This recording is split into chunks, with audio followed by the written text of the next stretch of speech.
Hello, geometry class. All right, we're going to look at the quiz that we took last week today. I'm going to just go through all the problems, make sure you know how to do these. Starting tomorrow, we will move on with new material, but you still need to remember how to do this because the final exam will cover this. So you need to remember all these things. All right, so I'm just going to go through each of these problems very quickly. Now, today you won't have a homework problem because we're just going to review the quiz today. All right, so the first question, what is the ratio of any two sides of a right triangle called? Now, we learned this. This is a trigonometric ratio. So when we have two sides of a right triangle and we put one side divided by the other side, one over the other, then that's always going to be, it could be a sine, it could be a cosine, it could be a tangent, it could be any of these.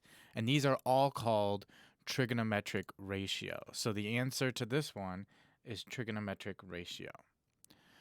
Next, what is a set of three positive integers that satisfy the Pythagorean theorem called? So if we have three numbers, now remember, they have to be positive, so bigger than 0, and integers means that they have to be numbers like 1, 2, 3, 5, 22, 47. It cannot be 33.4 or the square root of 3 or anything like that. It can't be those kind of numbers. It has to be a whole number, all right? If we have three numbers like that that satisfy the Pythagorean theorem, that is called a Pythagorean triple, all right? That was one of our vocabulary words. All right, a couple more definitions. What is the geometric mean of two numbers? Remember, we said if we have two numbers, A and B, and we want to find their geometric mean, the way we find it is we take the square root of A times B. All right, that is the geometric mean. Now, what is this, though? This is the square root of their product. Remember, product is when you multiply two numbers together. All right, so geometric mean is the square root of the product of two numbers. All right, I'm going to go ahead and erase that. And then finally, the last vocabulary question we have here is what is the ratio of the two legs of a right triangle? So if we have a right triangle like this, all right, and we have the two legs, which is this one and this one, all right, the ratio of the two legs, A over B, is called the tangent. All right, it's the tangent of this angle. So when we have the opposite leg and the adjacent leg, that is the tangent, okay? All right, let's go into some of the computation problems now. Now, a lot of you, I have not finished grading all the tests yet, but a lot of you did not follow directions very well. It says here to write your answer as a decimal point, as a decimal rounded to 4 places. All right, decimal rounded to 4 places. So it should be blah, blah, blah, point, 4 numbers. All right, not 3 numbers, not 2 numbers. I specifically asked you on all of these problems, I said, please write your answer as a decimal rounded to 4 places. All right, so please read the problems carefully and follow directions. All right. So let's look at this one. Now, for this one, we know this is a right triangle. We know the two legs. So we can just go ahead and use the Pythagorean theorem. All right, so this is number 5, I believe. All right, so the Pythagorean theorem tells us that 4 squared plus 7 squared is going to equal x squared. All right. Now, 4 squared is 16. 7 squared is 49. All right. If you add those two together, you're going to get 65, right? 65. And that equals x squared. All right. Now, because I told you that you should give me your answer as a decimal point, that means you can go ahead and just use a calculator here to write to find the square root of 65, which is 8.0623. All right, so x is going to end up being the square root of 65. All right, and that I just calculated it out is 8.0623. So this is what you should write here, 8.0623. All right. Next, the question here is, do the sides in the question above, all right, of the triangle in the question above, this one, form a Pythagorean triple? Is this a Pythagorean triple? 4, 7, and 8.0623? No, because 8.0623 is not an integer. It's not a whole number, all right? It's a decimal number, all right? So the answer is no, all right? Next, use special triangles to find x. Now, this is a 30, 60, 90 triangle, all right? And we learned that in a 30, 60, 90 triangle, the hypotenuse is always going to be 2 times the short leg, all right? So this is the short leg right here, and the hypotenuse is 16. That means the short leg here, this is number 7, all right? That means y has to be 8, right? Because this has to be 2 times this. That's what we learned about special triangles. In a 30, 60, 90 triangle, the hypotenuse is always 2 times the leg, the short leg. And then the long leg is always going to be the square root of 3 times the short leg, which is y. And we already know y is 8, so that means it's going to be 8 times the square root of 3, right? This has to be the answer. Now, I want a decimal point because you can't type this in, unfortunately. I would actually rather this is my favorite answer. I don't like decimal points, but you can't write this into here. So I asked you to write the decimal point. So 8 times the square root of 3 is 13.8564. 8564. That's the answer that you should type here. All right. 13.8564. All right, next. Excuse me. Let's look at this one, number 8. All right, number 8, we have a right triangle, a big right triangle right here, and we have the altitude of the right triangle. Remember, altitude is when we go through the vertices down to and make a right angle against one of the sides. That is an altitude. All right. Now, if we learned that if we want to find the altitude of this right triangle, what we can do is that this altitude is going to split it into two. The hypotenuse gets split into 2 parts, and if we take the geometric mean of those 2 parts, we will find the altitude. So the geometric mean is going to be the square root of 4 times 5, all right, which equals the square root of 20, all right? And the square root of 20, actually, what we can do, instead of writing square root of 20, what we can do is take the square root of 4, which is 2, and then times the square root of 5.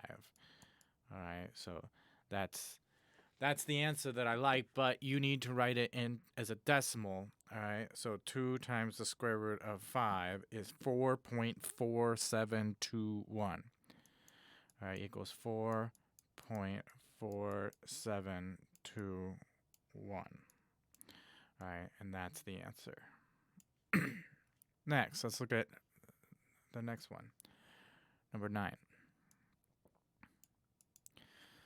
All right, for number 9 here, we need to find this x. And we have the altitude here from E to the hypotenuse, all right? Now, we've also learned how to do this, all right? The way we do this is that the length of this leg is going to equal the geometric mean of this this piece right here, the one that's connected to the adjacent to the leg, and the whole thing. Now, the whole thing is 18, right? From here to here is 18. But we also need to know from here to here, from D to G. Well, that's going to be 18 minus 6, which is 12. All right, so that means that x is actually going to be the geometric mean of 12 times 18. Because this is 12, and this whole thing is 18. All right. All right. Now, if we calculate this out, this is going to be the square root of, what is this? The square root of 4 times the square root of 3 is 12. And then 18 is going to be the square root of 9 times the square root of 2. All right? So we have the square root of 4 is 2. The square root of 9 is 3. So 2 times 9 is 6. And then we have 3 times 2 here, which is also 6. So it's going to be 6 times the square root of 6. All right? And but you need to write it as a decimal point. So 6 times the square root of 6 is, didn't type that right. 6 times the square root of 6 is 14.6969. All right, 14.6969. All right, and that should be your answer. Okay, so 14.6969. And that's what you should type here. All right, we have a few more. On this one, we need to find the tangent of A. Now, A is up here. And remember, the tangent is the ratio of the two legs. So the two legs are this one, 12, and 5. Which one goes on top? The opposite. Remember, SOHCAHTOA. SOHCAHTOA. All right? TOA is tangent is OA. Opposite over adjacent. So 5 over 12. So the answer to number 10 is just 5 over 12. Now, you should write that as a decimal point. So it's going to be 5 divided by 12, which is 0.4167. 0.4167. And that should be your answer. All right. Next. On this one, number 11, this will be number 11. It says find the sine of B. Now remember, the sine, SOHCAHTOA. So, sine is OH. Opposite over hypotenuse. Opposite, so if this is B, the opposite side is 12, and the hypotenuse is 13. So the sine of B is going to be 12 over 13. 12 divided by 13. All right? And since we need to write it as a decimal, just put that here, and we get 0.9231. 0.9231. All right. Next. Only a couple more, and then we have a few easy ones. All right, so let's look at number 12. Find x. All right, find x. It says write your answer as a decimal rounded to 4. All right, so here they give us this angle. We know it's 34.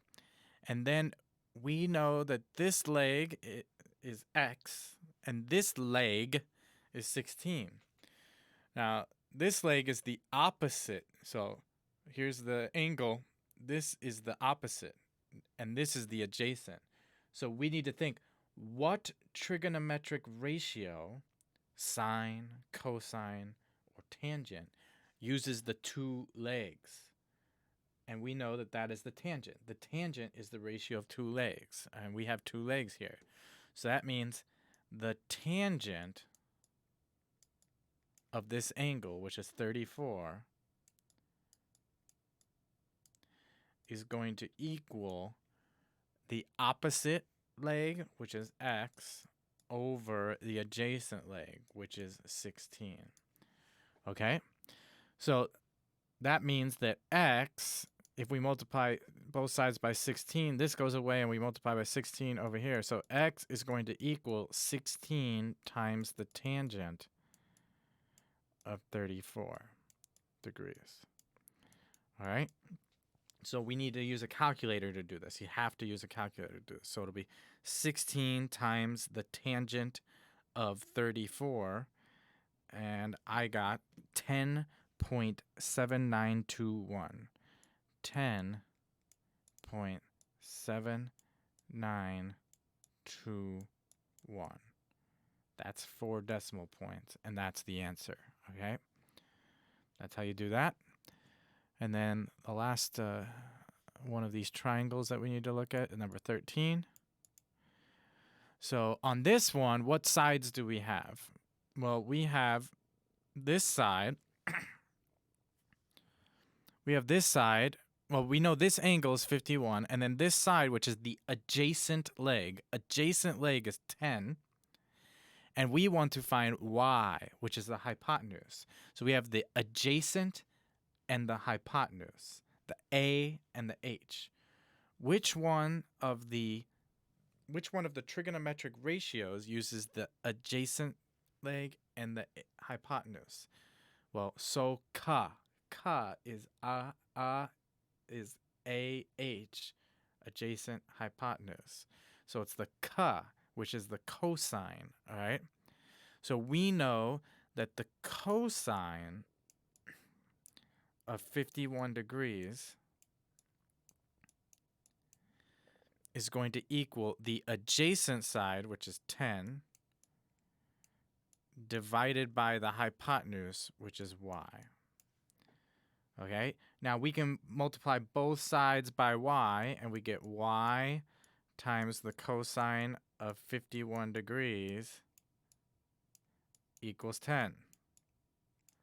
And then we can divide both sides by cosine 51, and we'll get y equals the cosine of 51 degrees divided by 10. Okay? So we can put that into our calculator now. What is the cosine of 51 degrees divided by 10? And I got 0. Yeah, 0. No, it can't be 0. Wait, what did I do wrong? Oh, I'm sorry. Cosine of 51. Oh, no, I did it wrong. I'm sorry. The cosine 51 is supposed to be on the bottom. I'm stupid. All right. Divide both sides by cosine 51. Y equals 10 divided by the cosine of 51. I'm sorry. Stupid. All right. And when you do that, you get 10 divided by cosine of 51, which is 15.8902. All right. 15.8902.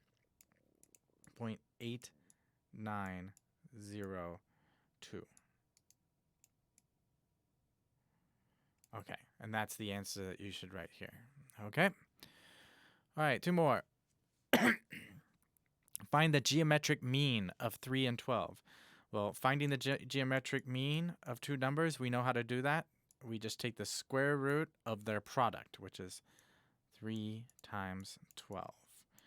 All right, and so what I'm going to do is now I'm just going to write this as square root of 3, and then 12, the square root of 12 is the square root of 3 times the square root of 4, because 4 times 3 equals 12, right? But now we have sorry, we have the square root of 3, the square root of 3. Multiply those together and we get 3.